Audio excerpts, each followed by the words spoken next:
Hello students, how are you all? Fine, you are? Okay बच्चों. In previous video we were discussing about distance time graph and velocity time graph, and today we are going to discuss few problems related with graphs. ठीक, graph से related कुछ problem देखेंगे कैसे solve होती हैं, कुछ मतलब कुछ टिपिकल टाइप की प्रॉब्लम देखेंगे और फिर जो असाइनमेंट आप लोगों को दिया गया है उसे आप करने की कोशिश करेंगे बिल्कुल ईमानदारी से। और फिर उसके सॉल्यूशन मुझे भेजेंगे जिससे हम ये क्लियरफाई कर लें कि आपको ग्राफ की प्रॉब्लम आ गई। ग्राफ समझना बहुत जरूरी है। ओके, चलिए मैं एक प्रॉब्लम ले रहा हूं। बड़े फेमस राइटर हैं मिस्टर H.C. वर्मा, उनकी बुक से है ये। मैं पहला ग्राफ बना रहा हूं। प्रॉब्लम 1 देखिए आप। इन्होंने हमें एक स्पीड टाइम ग्राफ दिया है।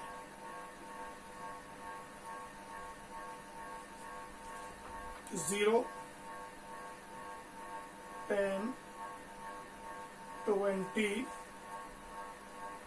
30, 40 और आगे 50 वगैरह हो सकता है। ये टाइम है, सेकंड में है।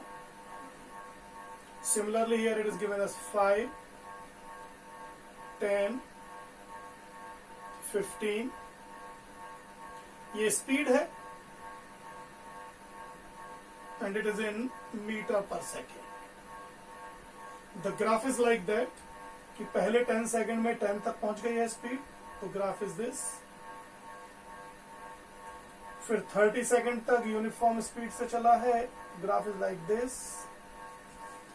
एंड फाइनली 40 पर आते आते it will become 0। That is the graph.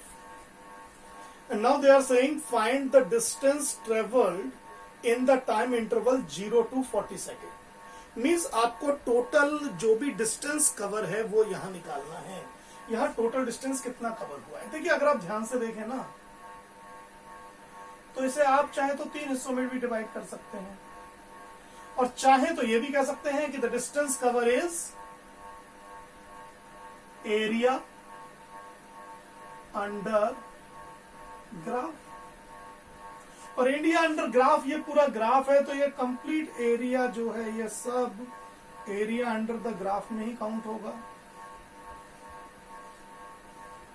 तो मुझे ये एरिया निकालना है। अगर आप ध्यान से देखें तो जो एरिया है ये एक ट्रेपेजियम शेप में है और ट्रेपेजियम की जो साइड है ये साइड तो मुझे नजर आ रहा है, that side is representing 40 second, है ना। And what is about it, ये कितना रिप्रेजेंट करेगा, ये 10 to 30 मतलब ये 20 सेकेंड को रिप्रेजेंट करेगा। And that is the perpendicular distance between these two. ये डिस्टेंस क्या रिप्रेजेंट कर रहा है, 10 - 0 means it is representing 10 meter per second, है ना, करेक्ट। तो अगर मैं एरिया निकालता हूं तो what is the formula for area, half sum of parallel side multiplied by perpendicular distance between the parallel sides. So it will become half. What is sum of parallel side is 40 plus 20, obviously ये second में आ रहा है, multiplied by 10 और unit बन रही है second into metre per second. Second से second cancel होकर मीटर ही बनेगा ये finally. So it will become 40 plus 20 60, 60 remains 600 divided by 2 means 300 meter should be the total distance covered by that body. Okay? आप कहेंगे sir बहुत simple है ये तो। हाँ, ये तो सिंपल ही है। अभी आगे एक और क्वेश्चन देखते हैं, ठीक है।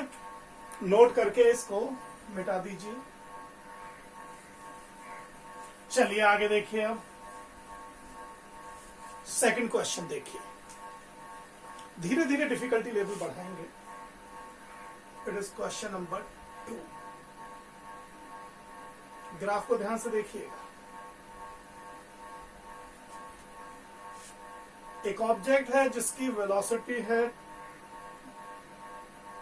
y एक्सिस पर, ये मीटर पर सेकंड में है,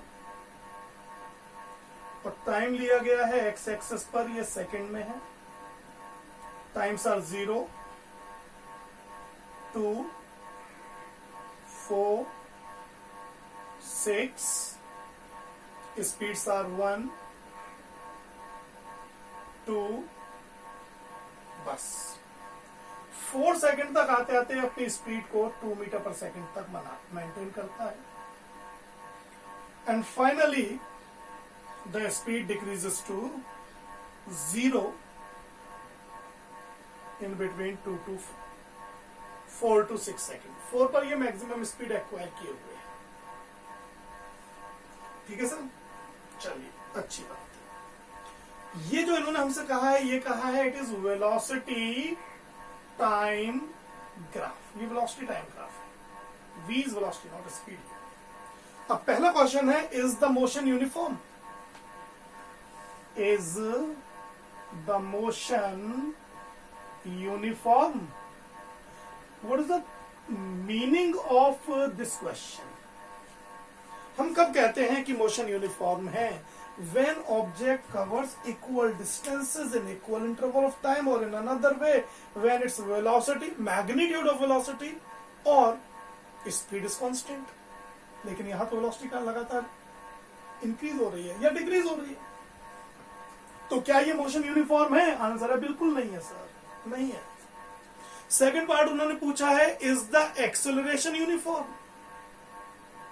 देखिए 0 to 4 सेकंड तक एक्सेलरेशन यूनिफॉर्म है, लेकिन 4 से 6 सेकंड में ये चेंज हुआ है। 0 to 4 सेकंड हम एक्सेलरेशन देखते हैं, but 4 to 6 second we are observing retardation. और अगर एक बार एक्सेलरेशन है, एक बार रिटार्डेशन है, then at least for the whole journey acceleration is not uniform. हाँ, आप ये कह सकते थे कि only for 0 to 4 second acceleration is uniform, correct. आप ये भी कह सकते थे कि from 4 to 6 second retardation is uniform, but for the whole journey acceleration is not uniform because its value is changing. Third part they are saying, does the particle change its direction in motion? क्या इसने कहीं पर भी अपनी direction change की है? ये हमें कैसे पता लगता है कि पार्टिकल ने अपनी डायरेक्शन चेंज की है या नहीं? ये कैसे पता लगाएं? याद रखिएगा, जब हम वेलोसिटी की बात करते हैं, and velocity is a vector quantity, तो अगर ये डायरेक्शन चेंज करेगा तो ये निगेटिव में जाएगा। ऐसे बात समझ रहे हैं? यहां पर क्या है, इसकी वेलोसिटी पहले 2 मीटर पर सेकंड हुई है, फिर घटते हुए 0 हुई है। डायरेक्शन अगर चेंज होती तो ये नीचे वाले इस क्वाड्रेंट में पहुंचता, लेकिन इधर ये नहीं आ रहा। यानी ये कैसे चला है कि पहले अपनी स्पीड बढ़ाई है, फिर यूं घटाई है, लेकिन चला एक ही डायरेक्शन में, पहले इंक्रीज फिर डिक्रीज। रुक भी गया है, but it is not return, बस लाइक दैट। तो क्या इसने अपनी डायरेक्शन चेंज की है? Change in direction?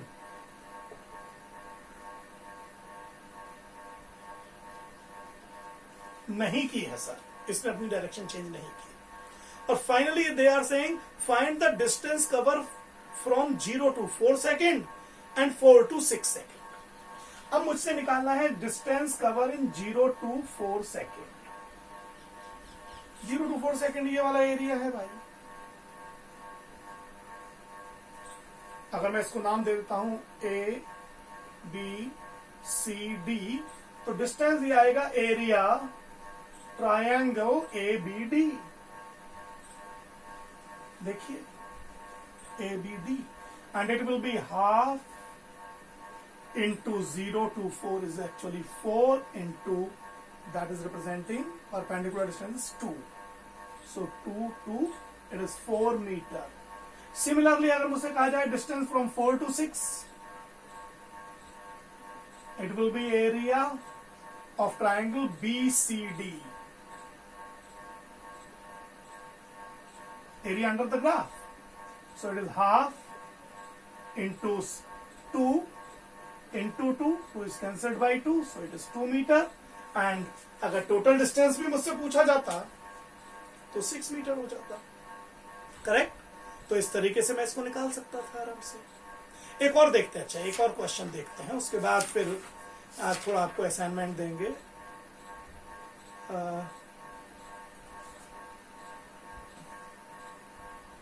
क्वेश्चन तो बढ़िया, अच्छा इसको देखिए, थोड़ा सा हाई ऑर्डर थिंकिंग टाइप लग रहा है मुझे देखने में।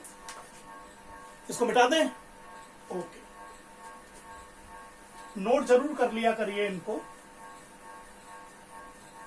देखो इस क्वेश्चन को देखो आप, इसका ग्राफ बड़ा मजेदार सा है। The velocity time graph of a particle along moving along a straight line is showing in the figure according to question। आप चाहेंगे तो मैं ये क्वेश्चन आप लोगों को भेज दूंगा जिससे कि कोई दिक्कत आपको आगे ना आए। ये 0 वाला ओरिजिन है, it is 2, it is 4, it is -2, -4,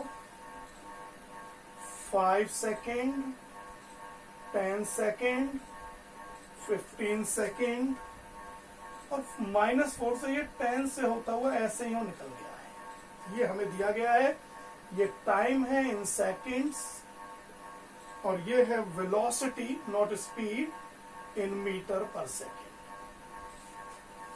हाँ सर, अब देखते हैं इसको जरा। इसमें उन्होंने फर्स्ट पार्ट हमसे पूछा है, is the particle moving in the positive direction at t is equal to 0। कैसे पता लगाएं कि ये पॉजिटिव डायरेक्शन में चल रहा है कि नेगेटिव डायरेक्शन में चल रहा है? at t is equal to 0। t is equal to 0 का मतलब क्या है? यहां ये ऐसे जा रहा है। ये रास्ता है क्या इसका? क्यों सर? क्या हमें यह पता है कि जब टाइम 0 था, 0 टाइम यहां पर था, उस समय पार्टिकल की स्पीड यहां थी -4 मीटर पर सेकेंड, तो क्या यह पॉजिटिव डायरेक्शन में जा रहा था? आंसर है no, we are not sure about it. हमें क्या पता कि वो इधर किधर जाने वाला है। लेकिन उन्होंने इसी में सेकंड पार्ट कर दिया है कि does the particle ever comes to rest. क्या ये पार्टिकल कहीं पर कभी भी 0 स्पीड हुई इसकी? क्या ये रेस्ट पर आया? क्या रुका? आंसर है यस। यहां पर इसकी वेलोसिटी 0 है भाई, यहां पर इसकी वेलोसिटी 0 है। इसका मतलब ये रुका है, तभी तो इसकी वेलोसिटी 0 हुई है। करेक्ट। उसके बाद ये पॉजिटिव डायरेक्शन में चलना शुरू हुआ है। इनफैक्ट यहां 10 सेकंड से चलना शुरू हुआ है पॉजिटिव डायरेक्शन में। अभी तक भाई नेगेटिव ही था। क्लियर? चलिए देखते हैं। अब इन्होंने इसमें नेक्स्ट पार्ट हमसे पूछा है, does the particle turn around. क्या ये पार्टिकल कहीं पर मुड़ा है, इसने अपनी डायरेक्शन चेंज की है? तो निगेटिव से ये पॉजिटिव में यहां पर आया है 10 सेकंड में, तो पॉजिटिव डायरेक्शन में आने का मतलब है ये टर्न हुआ है। जानते हो ऐसे ग्राफ कब बनते हैं? जानते हैं आप? मैंने एक बॉल को ऊपर फेंका, जब ऊपर फेंका उसकी स्पीड थी 4 मीटर पर सेकेंड। अब वो ऊपर जाता जा रहा है, उसकी स्पीड कम होती जा रही है, एक सर्टेन हाइट तक जाते जाते वो रुक गया। याद रखना, अभी वो ऊपर जा रहा है और मैं ऊपर की स्पीड को नेगेटिव ले रहा हूं, इसीलिए मैंने यहां पर 4 पे इधर जाने के बावजूद भी डायरेक्शन इज नेगेटिव, तो मैंने 4 मीटर पर सेकेंड से उसको फेंका, वो ऊपर गया, वेलोसिटी कम होती जा रही है, वो रुक गया। 10 सेकंड के बाद वो रुक गया। समझ रहे हैं अब ये बात? अब इसने वापस आना शुरू किया। Now direction is changed. पहले ये ऊपर जा रहा था नेगेटिव डायरेक्शन, यहां से अब ये नीचे आने लगा पॉजिटिव डायरेक्शन। बात समझ रहे हैं? अब ये जब नीचे की ओर आना शुरू होगा, अब इसकी वेलोसिटी फिर बढ़ती जा रही है 0 से 2, 4। लेकिन मेरा ग्राफ स्ट्रेट दिखाई दे रहा है, जबकि रियल में एक्चुअल ऑब्जेक्ट का मूवमेंट है पहले ऊपर जाना फिर नीचे आना। आप ऐसा भी कर सकते हैं, मैंने एक बॉल को ग्राउंड पर मारा, वो ने बाउंस किया, ये भी हो सकता है। उसमें आप नीचे की ओर के डायरेक्शन को नेगेटिव मान सकते हैं, मैंने 4 मीटर पर सेकंड से फेंका, लेकिन उसमें आप स्पीड को 0 नहीं ला सकते। समझ रहे हैं ना? 10 सेकंड के बाद 0 कैसे वेलोसिटी बनेगी? तो 0 वेलोसिटी तभी बनेगी जब वो अपनी स्पीड को डिक्रीज कर रहा हो। इसीलिए मैंने ऊपर फेंकने वाला एग्जांपल दिया। मैंने 4 मीटर पर सेकंड से फेंका, 10 सेकंड में वो 0 हो गया, यहां तक का ग्राफ। अब उसने अपनी डायरेक्शन चेंज करके वो नीचे आया, नीचे वाली डायरेक्शन को हमने पॉजिटिव माना, अब पॉजिटिव में डायरेक्शन स्पीड बढ़ती जा रही है, ये ग्राफ और आगे भी जा सकता है। हो सकता है ये फिर टकराए, फिर अपनी डायरेक्शन को चेंज करके नीचे की ओर लाए। जो हमने पहले एक ग्राफ देखा था, इसमें ये जाके ऐसे आया था। समझ में आ रही है बात? तो ये सिनेरियो डिफरेंट टाइप के इसमें हो सकते हैं। आपको इन सब के आंसर समझ में आने चाहिए। मैं इसको उसमें भेज दूंगा आपको असाइनमेंट में, ठीक? चलिए, तो ये कुछ हमने बेसिक इस तरह के क्वेश्चन किए जिन्हें आप करके देख सकते हैं। ऐसे आप खुद एनालाइज कीजिए हर प्रॉब्लम को, क्योंकि इसका ग्राफ का कोई अंत नहीं होता, और प्रॉपरली एनालाइज कीजिए, ठीक है? इसको जब प्रॉपरली एनालाइज करेंगे तभी आप इनकी डेप्थ को समझेंगे, अदरवाइज नहीं। खुद कीजिए, खुद कोशिश कीजिए, खुद एनालाइज करने की कोशिश करिए। ये समझ में आना बहुत जरूरी है, ग्राफ समझ में आना बहुत जरूरी है। अगर ग्राफ समझ में नहीं आया तो मुश्किल होगी, हम नहीं कर पाएंगे क्वेश्चंस को प्रॉपरली, ठीक? चलिए, अगला जब हमारा अब वो आएगा वीडियो, उसमें हम इक्वेशन ऑफ मोशन से रिलेटेड क्वेश्चंस देखेंगे। 2 वीडियो उस पर बनाएंगे।